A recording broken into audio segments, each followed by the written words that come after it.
Space এক্সের মালিকানাধীন Starlink বর্তমানে বিশ্বের 37টি দেশে স্যাটেলাইট ভিত্তিক ইন্টারনেট পরিষেবা প্রদান করছে।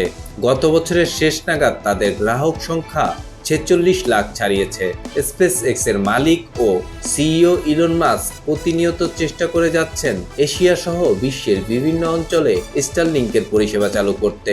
নতুন সংযোগের জন্য প্রয়োজন নতুন ডিশ বা সংযোগ ডিভাইস, আর সে কারণেই স্টারলিংক তাদের ডিশ উৎপাদন বৃদ্ধি করে চলেছে।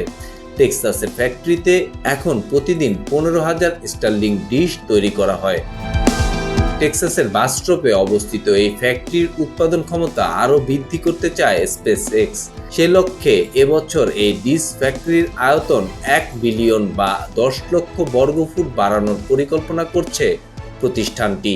স্পেস এক্স সম্প্রতি তাদের বাস্ট্রপ ফ্যাক্টরির বিহাইন্ড দ্য সিন ভিডিও করেছে।